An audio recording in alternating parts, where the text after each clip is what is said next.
Hi, my name is Elisa Gallios, and I know that you are looking for some tips and tricks on how to eat according to your meal plan while you're traveling or if you're going out to a restaurant. I decided to make a little video because I get this question a lot, and I wanted to share with you guys the best way that I have been able to still live my life and still celebrate, which is so important to me, but still feel good at the end of the day and still actually get results. So 80% of your results from any workout program, I don't care if it's Beachbody or somebody else, 80% of that is going to depend on your nutrition. That's something that I love so much about these groups, is that we are giving you very clear guidelines to make sure that you're getting the right nutrients according to the program that you're doing and your goals. So I'm super excited that you actually chose something that is going to not just help you grow muscle and grow strength through your workouts, but also help you rebuild your healthy cells from the inside out. So the first step in making sure that you're getting the best nutrition possible is obviously drinking your shake every day. Now, I have so many people in our groups that absolutely love to travel, and they either do it a ton for work or they do it a ton with family. Jay and I, my husband and I, we travel for both business and pleasure all the time with just us and with the kids too. So it's really important to me that I make sure that I get my nutrients every single day. And I have actually replaced all of my supplements and all of my vitamins for now over 2 years, which is so crazy. But with our superfood shakes and without Shakeology, honestly, I feel like crap. I can tell a distinct difference, and I don't want my body to go without that.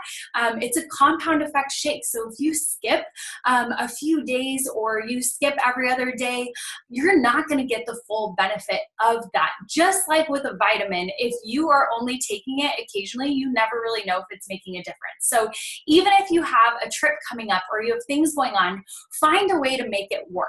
A couple tips with you on that. We have now traveled internationally with our shakes multiple times. We've traveled all over the country, and we can tell you that if you pack your shakes, first of all, if you put them in a carry-on, make sure that you leave it in its original container. They will probably have to swipe it and like put it under their little infrared thing and check to make sure it's not some other kind of powder. But I always recommend, if you are checking a bag, just put it in your checked luggage. It's really easy. I always make sure I open the bag first, make sure that it's opened so that I can squeeze out any extra air and then roll it up. And then it's a perfect way to just slip it in there. Often I will call ahead to the hotel and I'll double check if they have a blender that I can borrow. Very often they do have a blender that they can put in your room. Even if you don't have a kitchenette, that's actually very surprising. The other thing that we've done, we've actually packed our NutriBullet. It's a small compact blender.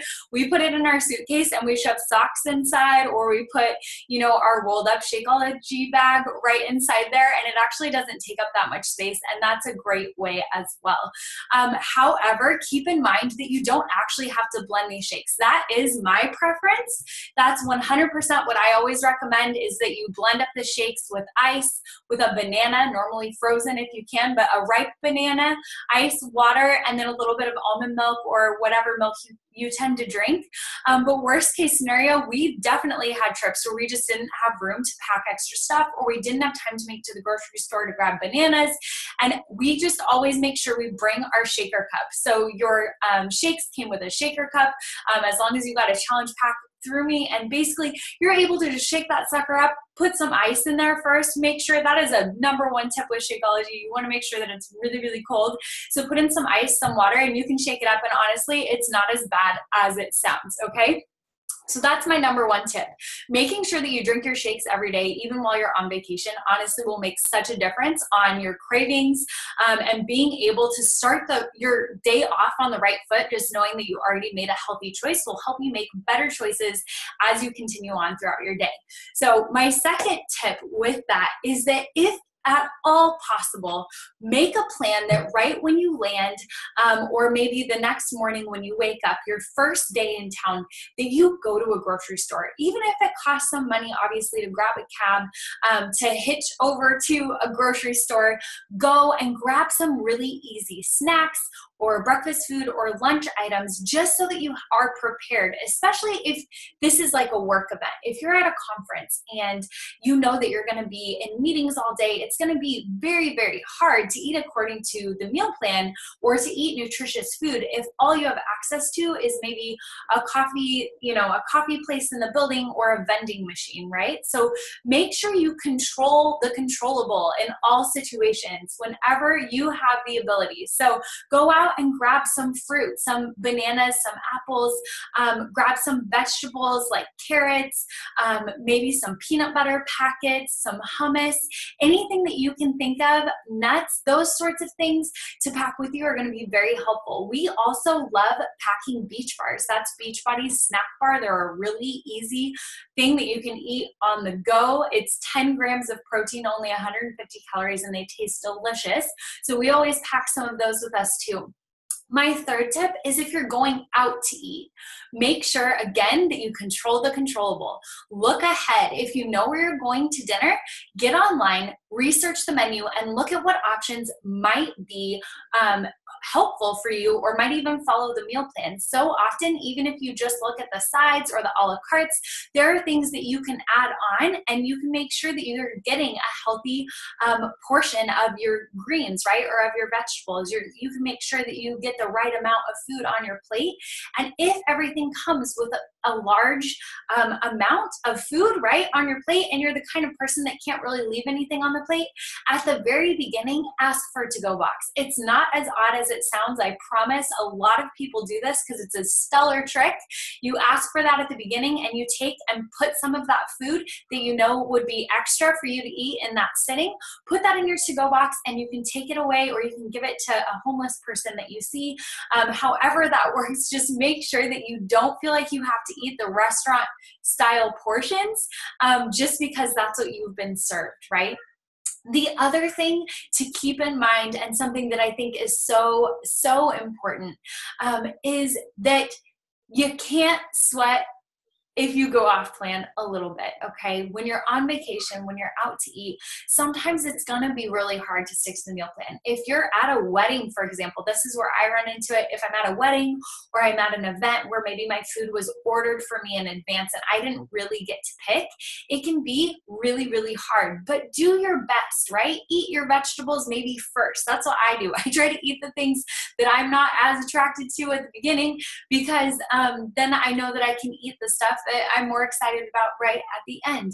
But I give myself some leeway, but I also tell myself right at the beginning, before I go to that event, before I go to that birthday party or that wedding, or go out to eat with my friends, I know exactly what I'm going to be going over meal plan for. And I tell myself, you know what, if there's cake, I am gonna have a small slice of cake and I'm gonna eat 3 bites of it. And I tell myself in advance. And you guys, I savor those 3 bites like it's no tomorrow. And it's actually amazing how much more satisfied I feel doing it this way now. Even if I only have 3 bites of cake, where in my past life I might have had 3 pieces of cake, I'm actually way more satisfied from 3 bites now because I know that I'm in control of what I'm eating and I get to really savor those 3 bites. So think about it in advance. Also pay attention to your particular meal plan and what is allowed, because a lot of people think that like on 21 Day Fix meal plan, for example, that maybe you can't drink wine or you can't have dessert or things like that. You guys, there are so many incredible allowances. Make sure you read through that entire meal plan so that you know what you can substitute in and what you can substitute out, and take that into account when you're traveling or when you're going out to eat. Those are my best tips. My other side note might be kind of obvious, but before you go on vacation even, look ahead at the restaurants that are in the area and make a list on your phone really quick of some places that have healthy options. I tend to look for vegetarian restaurants or vegan restaurants because they just have a plethora of healthy options normally that are not cooked in things that I wouldn't normally eat at home. And it makes me feel good when I'm on vacation to eat well. It's crazy that I'm even saying this, but now, and once you start doing this, you guys, for a consistent amount of time, normally it takes about 3 weeks for your body to get used to it, but you will start craving healthy foods over the junk food, and Shakeology will help you a ton with that too. So that's all I have for you guys. Those are my best tips and tricks tricks, please reach out to me if you have any other questions. And thank you so much for trusting me and for letting me be your coach. I will talk to you soon. Bye.